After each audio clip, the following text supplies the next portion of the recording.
Good morning, everyone. Thank you for taking the time to join us this morning. Session today on Credit Hound from Draycir. In a second, I'll hand you over to Adam Aitken from Draycir, and he's going to take you through the demonstration this morning. Before I do that, just a little bit of housekeeping. The lines are all muted, and that's just so that everyone can hear Adam nice and clearly. We will do a Q&A session at the end of the presentation. So if there is anything you'd like to ask, we'll take everyone off mute at that point. Or if you prefer, you can use the chat system within the meeting, and I'll keep an eye on that as well for you. And we'll put the questions to Adam at the end. Okay, so with that, I'll hand you over to Adam and we'll get started. Thanks, Adam. Thanks, Val. Morning, everybody. So yeah, the plan for today really is just to maybe give a bit of a background, a couple of slides on Draycir as a business for people that may not be aware of who we are, what we do, how we can help. And then from there, I'll go straight into the demo, show the products in action, which we're going to be showing today, which is Credit Hound.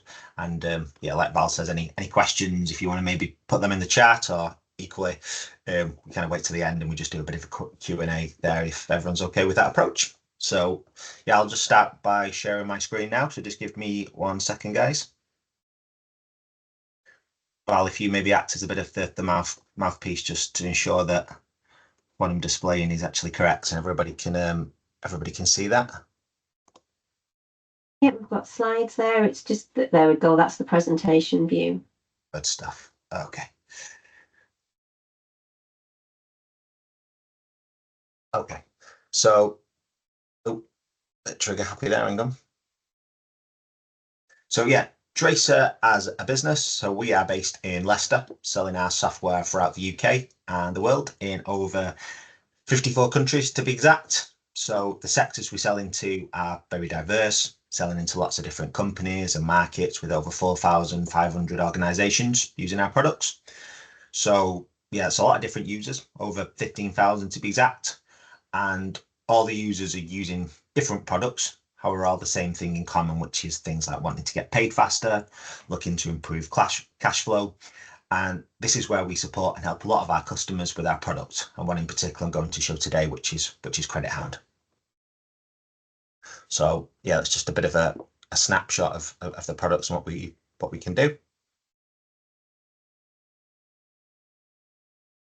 So Credit Hound as a solution has never been more popular due to the demand of having systems in place during the current climate for wanting to get payments quicker, on time, and when they should be, rather than late, which a lot of businesses face. So from our analysis through kind of our marketing resource, we've ascertained that a third of businesses, or a third of payments, I should say, to small to medium businesses are late, and over 60% of those are paid late by what's considered bigger businesses, with the average late payment being just over £6,000. So we're not talking peanuts. And by not getting paid on time, it can cause lots of problems for businesses, and Credit Hound can help with things such as cash flow, lack of working capital. If you find that you've got your customers who sometimes raise disputes, this can quicken up the process, which can be considered a notoriously slow one. It can bring in other departments, people both internally from the customer side, so it can help massively with disputes. If businesses' high operating costs can help with that. One of the bigger ones is bad debt. So this can get to a stage, if it's left so long, it even means it's getting written off by the business because you just can't get it in, and just generally getting paid slower. So yeah, it's really about focusing on what's seen as a reactive process and making that a lot more of a proactive approach. So it's about getting up that ladder, so to speak, so we get paid quicker and we rival the other companies, sometimes of maybe a bigger stature, or the ones that are shouting the loudest and getting on the same step that they're on. So yeah, I won't read off what we can see on my screen here. Hopefully you can all see that. But before and after Credit Hound, generally when we look at how businesses use and roll out document management and Credit Hound, they tend to have a heavy admin process. So it can be typically an age debt report. It's using rulers and pens, things like that. Lots of notes will be needed to be added to the system. Notes need to be added manually into different systems. And with Credit Hound, it's kind of alleviating that issues and those problems that a lot of people face. So again, I won't read it off the screen, but just kind of a bit of a snapshot, bit of a headline. So with Credit Hound, it's pulling the data through your finance system, your accountancy package. So you'd still use your finance system as you normally would when it comes to things like invoices. There's never going to be a need to rekey any data with Credit Hound. So you're not needing to flip between systems, adding here, adding there, whether it's Sage. So Credit Hound will just replicate what you're adding into the finance package. And it's got this functionality here for you as well. So it helps with dispute tracking, customer data fields. It's got a big reporting section, and we can customize letters and reports so we can articulate the message that we're trying to get off to our customers. What I can do at the end of this, and I'll share this with Val and Steve so they can pass on a link, but I can share like a return of investment tool. So yeah, after this demonstration, this is kind of a link to our website. And this really helps with facts based on, what's owing to businesses. The solution typically, again, through kind of analytics, is reduces 20% of what's owed to businesses. So this can be used to help demonstrate how the money can be reinvested, whether that's cash in the bank or justifying an outlay. So that's quite a cool tool that our customers who use it have had a look in the past. So from here, if I kind of just go into the system and show you how that works.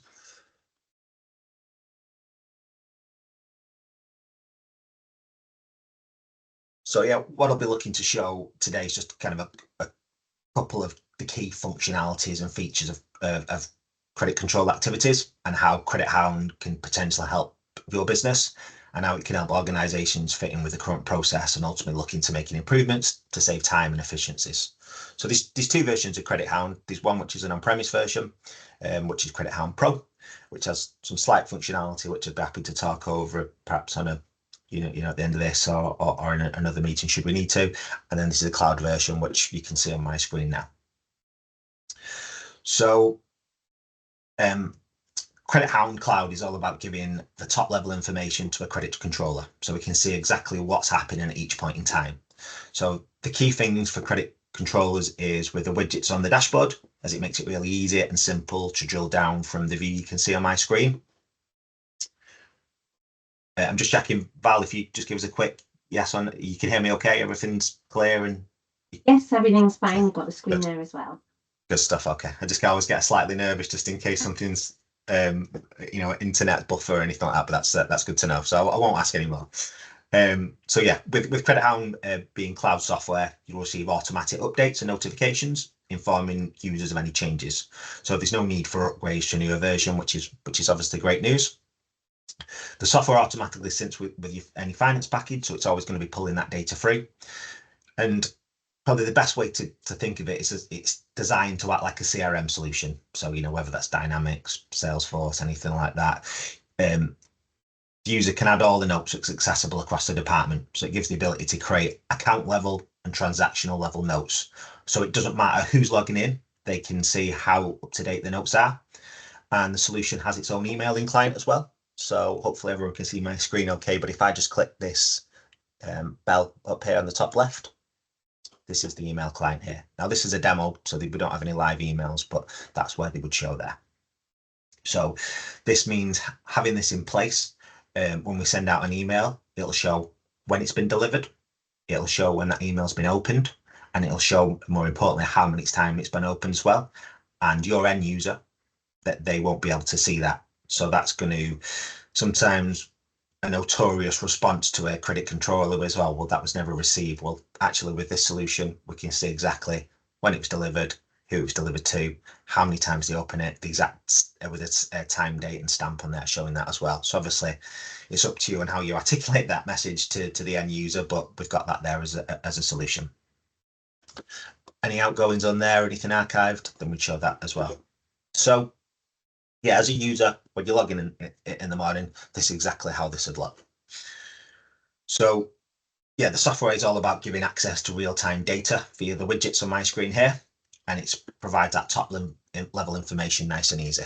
So color coded, all real nice and easy. So anything that's not due showing in green, red is overdue, anything in dispute is yellow, And then blue, we've got non-allocated, which typically that'd be something, say, like a credit note. And at any one point in time, just have a click of a button, we can say that information here. We can see what's overdue. We've got filters at any one point in time as well. And we can drill down into the customer there, showing balances, credit limits, any notes into the transaction as well there. Same across this as well. So if we want to look at the mini age receivables, we can look at that.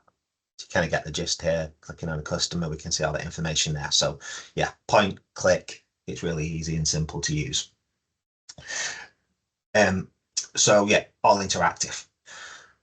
With the dispute section, so if I just click on that section here, so you can drill down into each one of those that's in dispute. So this is going to sit outside kind of what would be considered a chase, which I'll show you and talk a little bit about that more in a second of what chase vehicles are.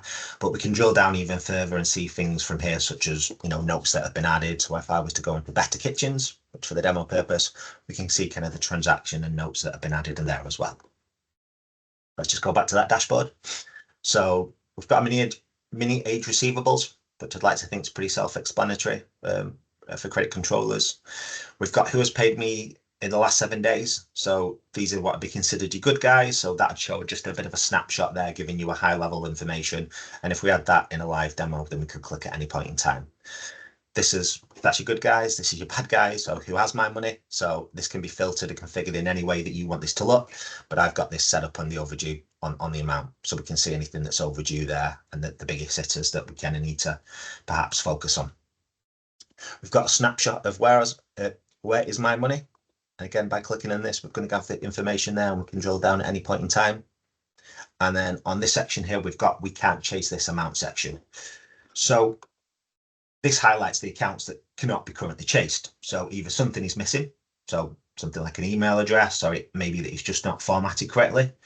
Now we could change this into Credit Hound here by clicking this button should we need to. But Draycir is recommending is to change this into the accountancy package, into the likes of Sage, and then it'll just sync directly into Credit Hound for you. And that way you're just not repeating an exercise needlessly.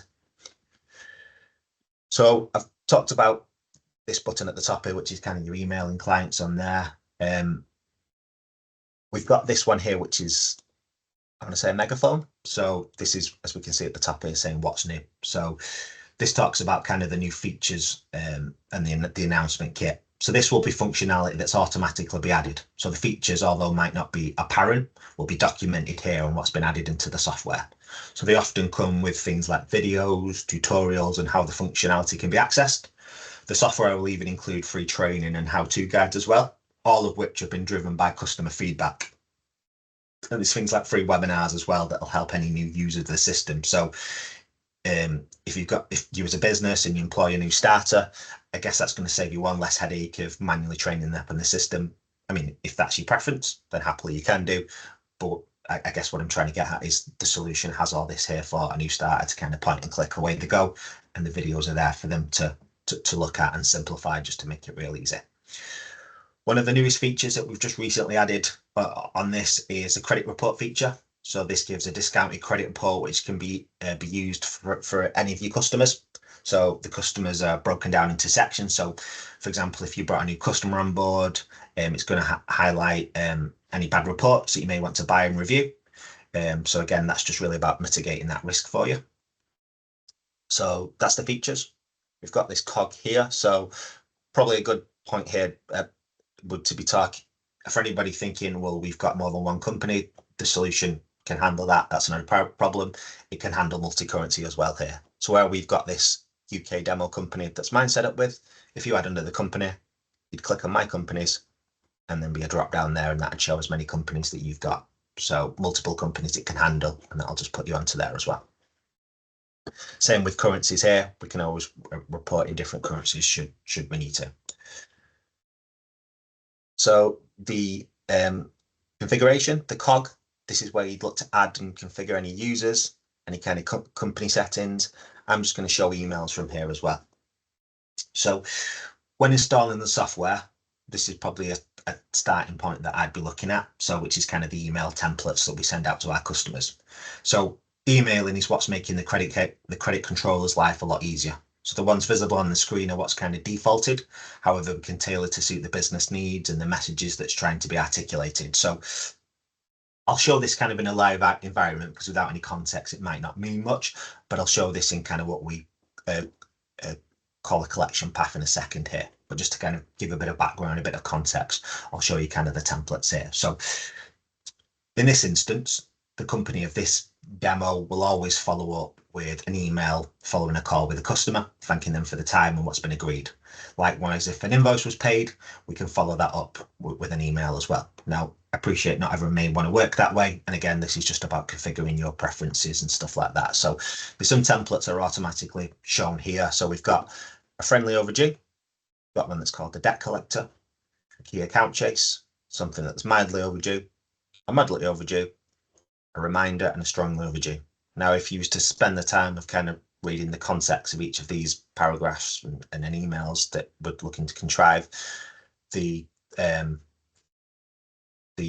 language that's being used would be slightly different and obviously more assertive from a strongly overdue to a preemptive reminder, for example. That'd look slightly different. Now, what people use is they'll use these default ones from using the system, and we find that, you know, when you become more comfortable with any type of software, then that's when we start having a bit of a play around. But straight off the bat, if there's something that you wanted to create templates of your own, then you've got that functionality should you need to. By doing so, there's just this green button here that I'm hovering over, which is saying add email template. We click here. We can click it. We can call it what we want. So if we was to call this a debt collector, and you might want to say for the debt collector one, we want a strongly overdue email. That's going to show anything in blue here is what's going to be pulled from the finance package. So hi, the name of your customer, your account now has very overdue outstanding invoices which require immediate payment. This is going to pull that from your accountancy package, from finance package into the template. So it's going to show the type, the number, the date, the due date, the transaction amount in question, and what's outstanding. We've got please ensure payment is made as soon as possible and inform me when payment has been made. That would then put your details. And then we've also got the option for a pay now button as well. That pay now functionality is, again, a different piece of software which Draycir have created. These are small commercial consideration which would sit outside of Credit Hound. The guys Steve are probably the best person to speak about that, but again, it's a very small consideration, and what that's doing is just giving options for immediate payment for your client. So just a way of quickening payments up just with an immediate pay now button. If you're familiar with our software, things like Spindle, that has that solution as well, so some people may be already using that. And at any one point in time, we can amend, edit, however this message needs to look. You can add context should you need to, but when you're happy to do that, you just press that green button there and create. What I tend to do, because I'm a bit lazy, is we've got a duplication button here. So we can press duplicate and then we can make amendments and tweak what should we need to in there as well. So yeah, quite easy to use. So let's just cancel that. So that was the dashboard. That was the free templates there. If I go to invoices, so instead of looking at a customer level, a feature that we've added is to view via an invoice. So this means that quite often through a credit controller process, we want to see all invoices outstanding, which is exactly what we can do here. So we can drill down into each activity and say, what's been promised, what's been attached to them. We can see any activities. So this should show like a call log or an email in here. And at any point in time, we can click on that and that's going to show us that information there for us. We can drill down and see what's included on an overdue. So if you wanted to look at just overdue or anything that was in dispute, we've got these filters here as well. If you wanted to look at overdue, that's just going to show us the overdue ones there. So again, it's just really point and click. Anything that had a no, anything that's in dispute, it's just going to filter that option just by the click of a button for us. So let's go into one of our customers. So these again, we'll look at Abbey Retail. So the notes and history, we can see at the side here. If we wanted to look at notes at one particular invoice, we just click on this here and where it's highlighted in green, and we can group that so it's just more than one if we need to do that. Or if we just keep that blank, that's going to show us all the notes in history as well. So it makes it really easy to see what's being said to each customer during that conversation with follow-ups and promises agreed. You've got a full audit trail, so it's showing balances, credit limits, transactions. Again, it's all color-coded here for everyone to see, and color-coded with what you expect, kind of, red for overdue. If we was to click on an invoice here, what we can do here, so this is geared up where we can be on the phone to a customer. So if we want to log an activity, we're talking to them about this invoice in question here, we just press that log activity button, which I just did there. So what that's going to do there, this brings us to this little section you can see on my left hand side here. So who have you talked to? So for the demo purposes, we've just got one customer set up, but this is pulling the information all from Sage. So obviously the multiple contacts there, you just have a drop down and you can click there. What's been said? So let's pretend that we was on the phone to Hayley Bass, who was talking about this invoice of £105, which is 30 days overdue. Hayley's told us that a check is in the post. Payment to be made next Wednesday. So that's the conversation and how it went. A payment was to be made. We spoke to Hayley Bass. She's apologised that that's been overlooked. The check's going in out the post today, and that they typically send that second class, so we know that that's going to be next Wednesday. Now, what we might want to do from here is we can see these little tick boxes here. So we create a promise to pay. That's going to be next week. It's going to put the date in should you want to do that. So if we said Wednesday, that'll be the 9th. She said that we'll pay the full amount. Now, if that wasn't the case, and obviously that was a bigger invoice, we could put a certain amount in there. She's promised by check. She's promised it to myself. Now, that'd look slightly different. So if we knew that we wasn't going to be in that day, or if we was covering for someone, and typically it's not one of our accounts, or if our process is that was a lot higher amount, and to chase that up, we'd escalate that to a certain person, then you could just, from the drop down, these are your internal users here, and we'll just click that person. By clicking create a follow-up task, what we're going to do there is we're going to add something into our diary in tasks, which I'll show you in a second, which is very similar to like an Outlook diary would look. So what that's going to do is that's going to create a reminder in our calendar, and if Wednesday comes and a payment isn't made by Hayley, then we can chase that up, and that's going to notify us as a user that payment's not been made. It was promised. Phone Hayley or give her a call, whichever your preference may be. So it's going to stop us from doing that. So because we've been on the phone to Hayley, we pull this information through here. And following up on our recent conversation, it's going to pick up the call date, the amount that was promised, the date that was promised, the invoice reference, an invoice showing up there, a pay now button if Hayley wants to pay that now, and we've got that information there as well.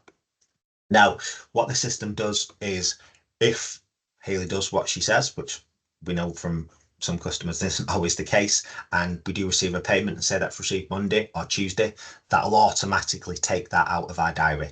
So that's going to avoid any awkward conversations of, hi, Mr. Customer, I'm just chasing that payment, and they're saying, well, actually, I paid that on Monday. Why are you phoning me? So because the system would recognise and that's feeding back into your finance package, it's going to eliminate that type of conversation happening. So yeah, that's the template that I was talking about a second ago. So that's pulled that option through as a promise to pay. Now, as an alternative, if we can see down here, we've got an AI assistant, which acts as a writing companion. So by clicking that on, we're using the AI system. So we might want to create a payment reminder, and we might want to tweak the message that's coming through. That might be for a number of reasons. It may be that we know Hayley on a more familiar basis. It might be the opposite, and we know that Hayley's a bit of a blagger, and she doesn't always say what she means. So we might want to be even a little bit more assertive. So this will write a more specific email for that person. And once we're happy that, we can hit send and off it goes.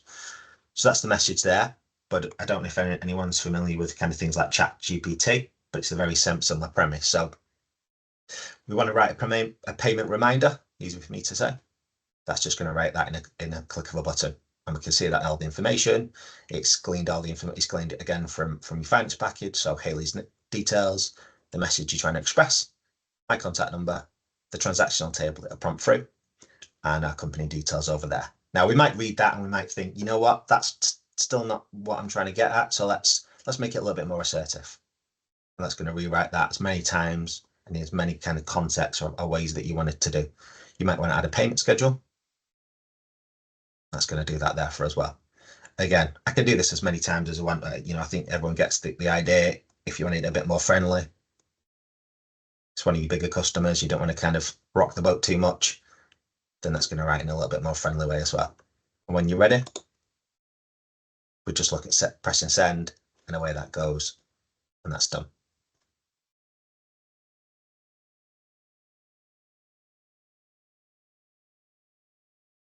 Then we can see this blue ribbon at the bottom saying there that sending an email's been sent. Again, if we wanted to add a note, we've got that option there. If we wanted to, something was in dispute, we've got this option to add something in dispute, and that will come up with this message here. Are you sure you want to mark this transaction as disputed? Once we click the green button, that's going to take this particular invoice out of the chasing cycle here. And again, we can add our note should we need to. So yeah, that's pretty much how the notes section works, logging in activity. Again, I can go over that at the end of the demo if anyone's unsure or wants to see that in a little bit more detail. If I show from here kind of the collection paths. So a collection path allows you to automatically contact your customers by email when invoice payments are outstanding. So what I was showing there was what could be considered a bit of a manual process because it's geared up to being on the phone or having conversations with clients. This is kind of the automation side for you, which in theory should make your life a lot easier. So this can be configured to send gentle payment reminders when invoices are about to become due, or it could be stronger worded emails when invoices are overdue. And for a collection path, it's just a matter of clicking a button on and off like that. No collection paths are on. If for whatever reason you wanted a customer out of a collection path, so say it was a trade account, it was a sister company, it was the friend's boss, whatever that needs to be, by going into your customers, you can just tick them on and off like that, and then they're out of that collection cycle. So if you've ever needed to remove someone, then that's something that's got that functionality should you need to. So all customers in the list will be automatically shown on a default collection path. What I'll do is I'll show how to set up a collection path for different customers, and I've kind of shown how to opt them out of it. So we've got this button here which says add a new path. Now we might want a look at, say, problem payers, add them as my accounts, and the description would be that customers who have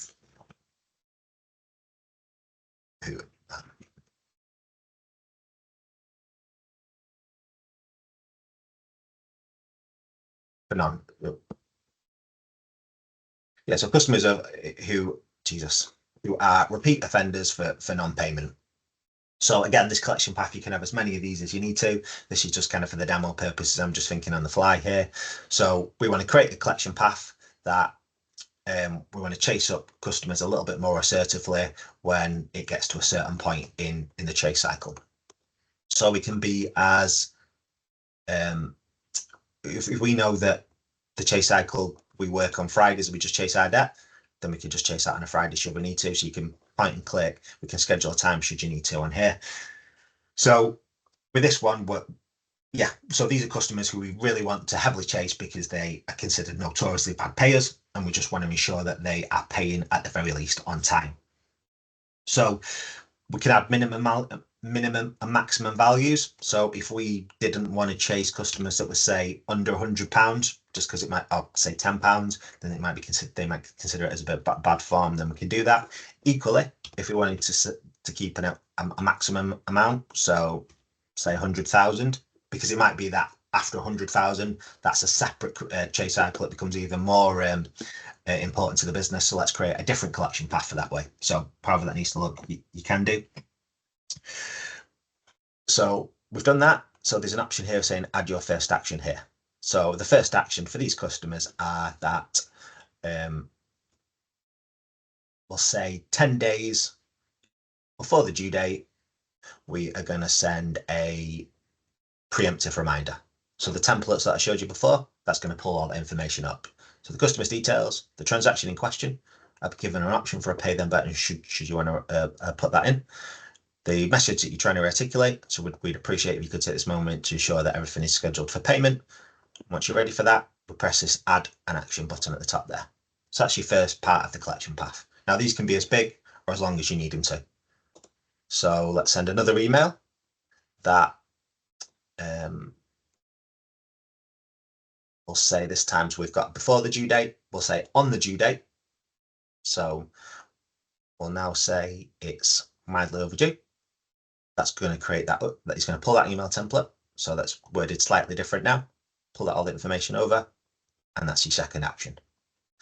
Now I'm going to do a third email that 10 days after the due date is now mildly overdue. And again, the message and the terminology and the how it's articulated is slightly different. We'll just add an action there. And then for the fourth one, because I could go on all day with this, we'll say we'll create a task that we will call the client 20 days after the due date. We can assign it to anyone should we need to. So again, if there's an escalation point for certain points, then we've got that functionality. We've got the option to auto complete this task. So that's saying that if we do receive a payment before that, that'll automatically prompt and take it out of the diary. And we've added an action there. So in the matter of a minute, less than that, we've created 4 tasks. So 3 emails. So 10 days before, we're going to send a polite reminder. On the due date, we're going to say it's slightly overdue. Where we're at with payment. 10 days after, that's a little bit more assertive. And then on the 20th day, we've created a task to create to call the client. Now, like I said, that could be it could be really long, it could be even shorter. The message that you can get across can be completely different. It's really up to you and how that looks. So once we've done that, we've got this green button here, which is press save. And this collection path has been created successfully. And that's just a matter of clicking that button, and that collection path is turned on now. So yeah, you can have as many of those. You know, I've done countless demos to people, and I've seen people have got 1, 2 collection paths, and equally I've seen some that have got, you know, 15, 20. So it's really a preference thing and how that looks, and you can constantly amend and tweak that. And as you become more familiar with the software, you're going to know what's working right for you and things. So yeah, that's I guess that really comes down to a preference. So if we go over to tasks, so this is the emailing schedule, so we can see what's due to go out. We've got similar to like what an Outlook and your emailing diaries are going to look like, very similar to that, of uncompleted tasks. We can see the next 7 days. We can filter. So, you know, if you had a credit control manager, you can see this. So this gives an overview of everyone's, or equally if you just wanted to see your diary, then we've got that information there, and you just get assigned a certain amount of accounts. Then we've got that functionality there. We can see the scheduled emails, so what's due to go out and things like that would show there.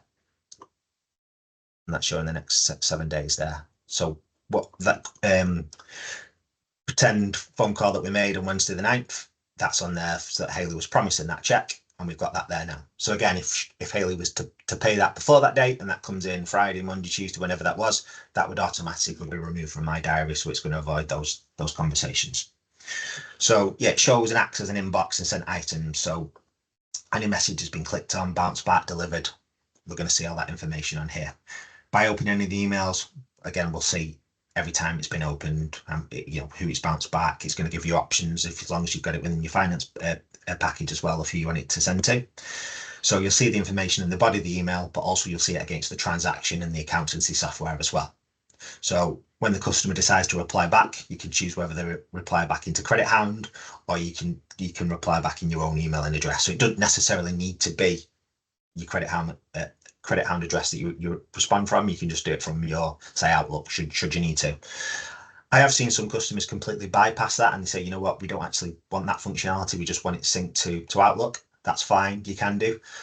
But by doing so, you will lose out on some functionality of when it's been opened, how many times it's been opened. But as long as you're okay with that, again, it comes down to really a user preference. So it's fluid in how you want this set up. So they might not always be the way you need to chase, so we can revert manually. So as I've shown before, then that's an option that you can do. If I go over to promises, so with this screen, we can see all the promises in the system, and it was promised to pay me. So this is really good as a reporting tool. We've got the filtering options as we have throughout the software. So anything that was broken, if we wanted to just see that, we've got the information. Anything that's outstanding and open.